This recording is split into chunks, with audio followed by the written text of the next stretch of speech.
Bismillahirrahmanirrahim. Assalamualaikum warahmatullahi wabarakatuh. Perkenalkan, saya atas nama Yuyun Karlina dari jurusan Pendidikan Sosiologi semester 7, Fakultas Keguruan dan Ilmu Pendidikan Universitas Muhammadiyah Makassar. Nah, pada kesempatan kali ini saya akan mempresentasikan proposal penelitian saya dengan judul Persepsi Sosial Terhadap Penerapan Social Distancing pada Pemilihan Kepala Daerah, Studi kasus pada protokol kesehatan di Desa Pencong, Kecamatan Gerimbulu, Kabupaten Goa. Nah, ini merupakan salah satu tugas mata kuliah seminar sosiologi yang dibawakan oleh Pak Hadi Saputra, SPD, MPD. Baik teman-teman, langsung saja. Jadi pada proposal penelitian saya di bab 1 pendahuluan itu terdapat beberapa item-item di dalamnya. Yang pertama, latar belakang.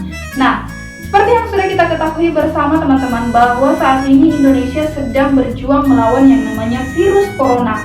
Tidak hanya di Indonesia, melainkan hampir seluruh negara itu sama-sama berjuang melawan yang namanya virus corona.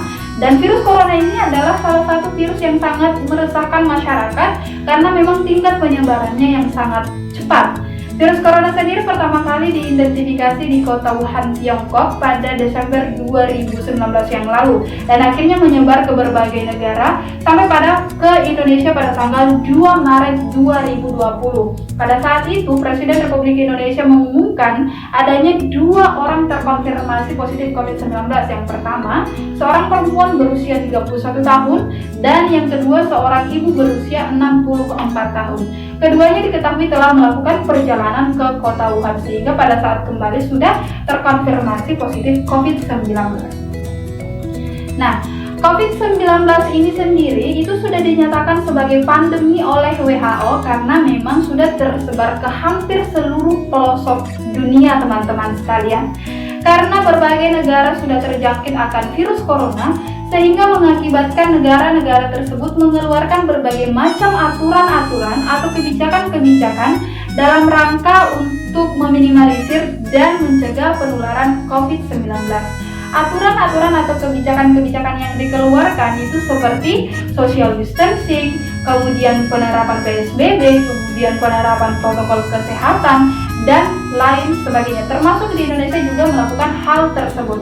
Namun teman-teman, yang akan diteliti pada kesempatan kali ini, yang akan diteliti lebih dalam dan lebih mendasar itu tentang penerapan social distancing. Apalagi pada saat pemilihan kepala daerah, pemilihan bupati dan wakil bupati yang dilaksanakan serentak di Indonesia pada tanggal 2 Desember 2020 yang lalu, khususnya pada Kabupaten Goa.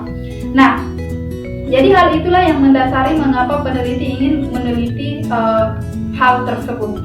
Nah, kemudian selanjutnya mengenai rumusan masalah. Jadi rumusan masalah yang dirumuskan pada proposal penelitian kali ini ada 2. Yang pertama, bagaimana persepsi sosial dalam penerapan social distancing pada pemilihan kepala daerah di Desa Pencong, Kecamatan Gerimbulu, Kabupaten Goa.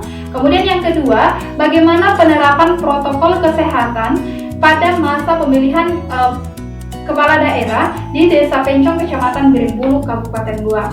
Kemudian tujuan penelitian di sini ada 2 teman-teman. Yang pertama, untuk mendeskripsikan persepsi sosial masyarakat terhadap penerapan social distancing pada pemilihan kepala daerah di Desa Pencong, Kecamatan Gerimbulu, Kabupaten Goa. Kemudian yang kedua, untuk memahami penerapan protokol kesehatan pada masa pemilihan kepala daerah di Desa Pencong, Kecamatan Gerimbulu, Kabupaten Goa.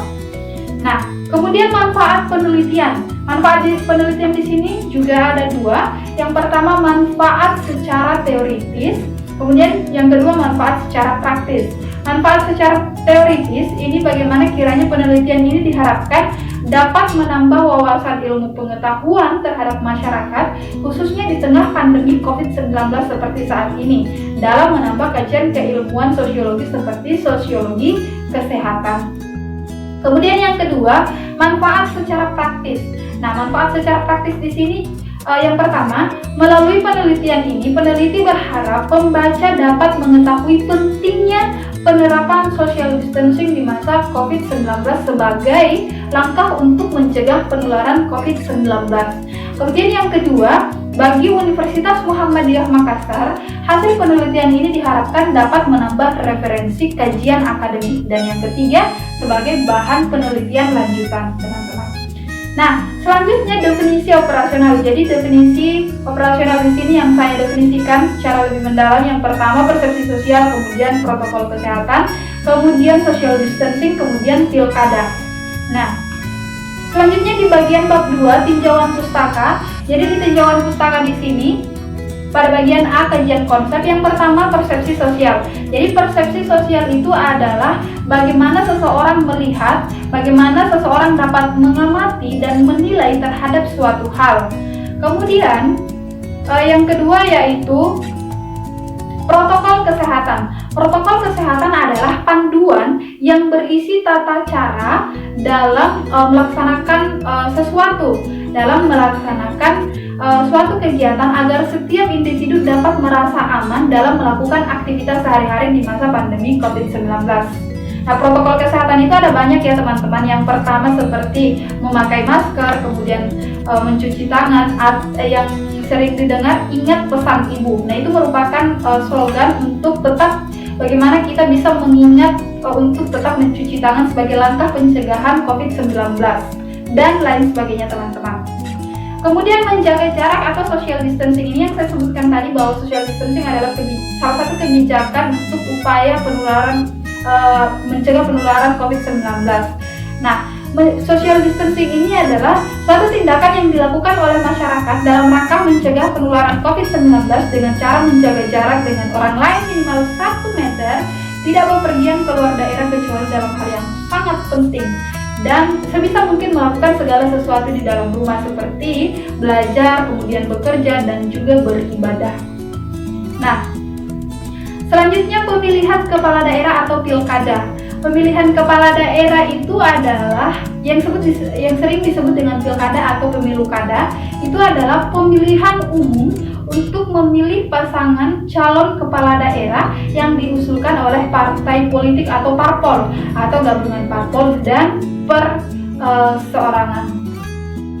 Nah, kemudian kita masuk kepada kajian teori. Jadi teori-teori yang kita gunakan selama dalam proses penelitian. Teori yang pertama adalah teori perubahan sosial. Dengan adanya COVID-19 sehingga ditetapkannya berbagai kebijakan-kebijakan dalam rangka upaya pencegahan COVID-19 seperti social distancing, kemudian PSBB, kemudian protokol-protokol kesehatan lainnya, itu mengakibatkan terjadinya perubahan-perubahan sosial yang secara signifikan terjadi dalam kehidupan sosial bermasyarakat. Seperti misalkan dalam dunia pendidikan, saat ini para siswa dan juga mahasiswa itu melakukan pembelajaran itu secara daring, artinya tidak sesuai dengan tidak sama dengan pembelajaran sebelumnya, yang menurut saya sendiri secara pribadi pembelajaran daring itu tidak seefektif dengan pembelajaran di luar jaringan. Nah, kemudian teori selanjutnya yang digunakan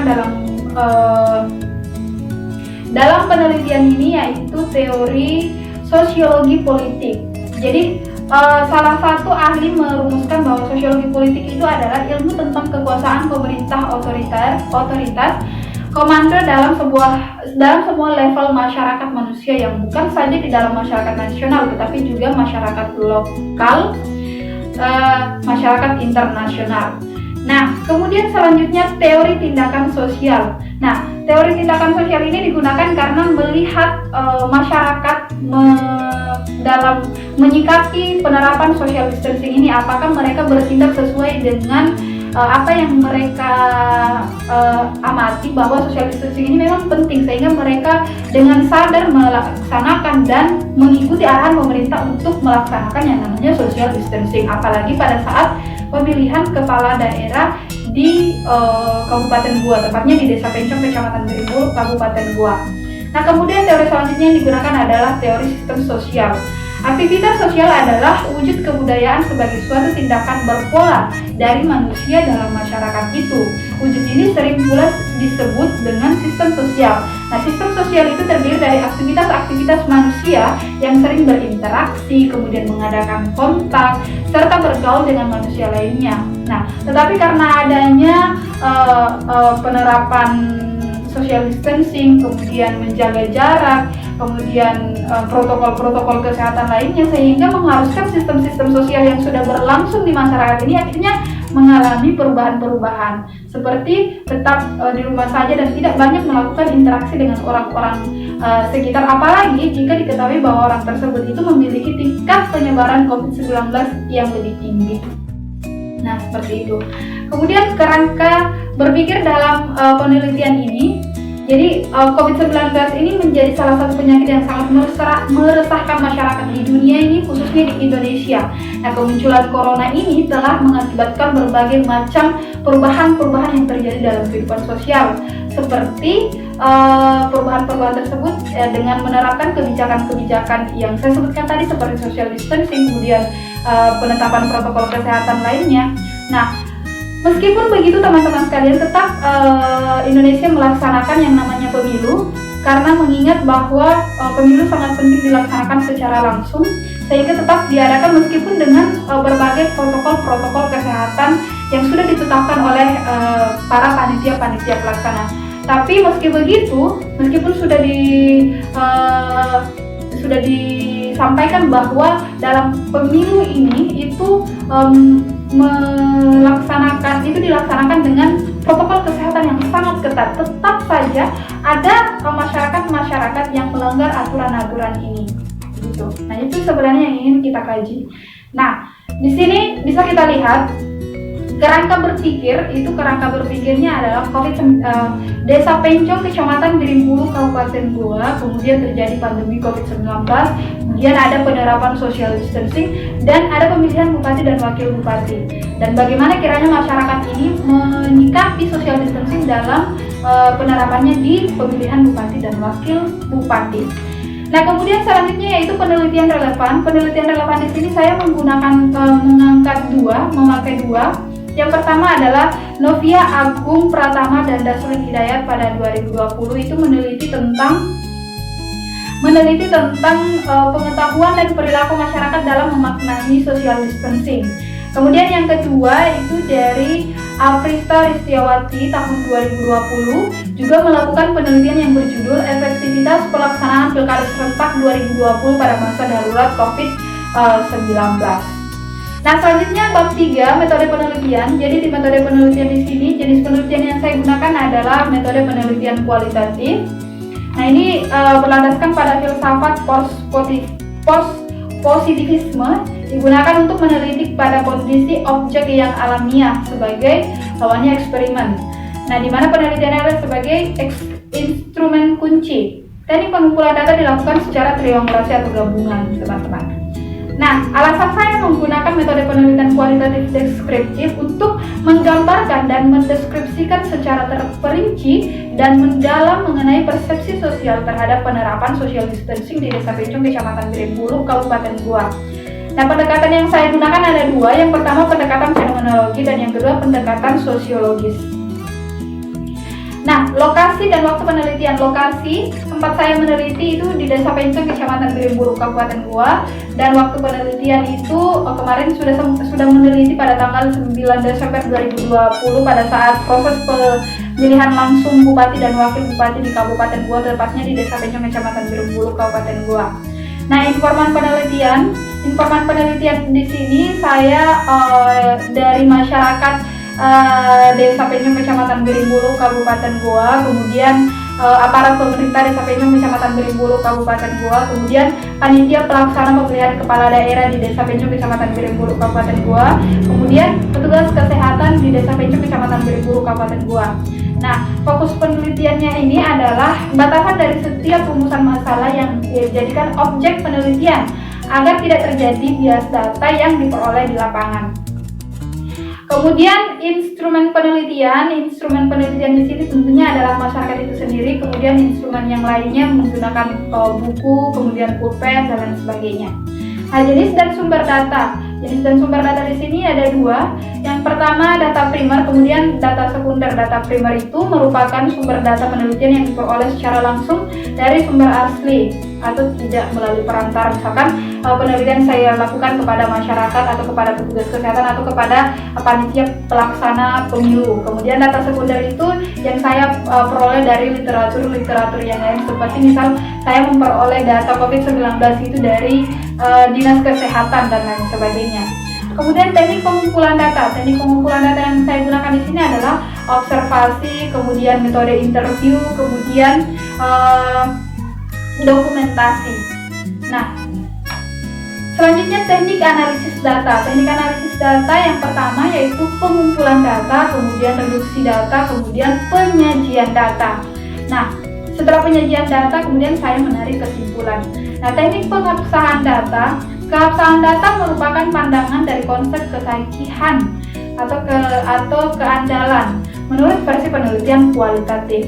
Nah, yang terakhir etika penelitian. Jadi dalam proses penelitian kita menggunakan etika-etika sebagaimana peneliti-peneliti sebelum kita itu tetap menggunakan etika penelitian sehingga penelitian ini tidak merugikan orang lain, teman-teman.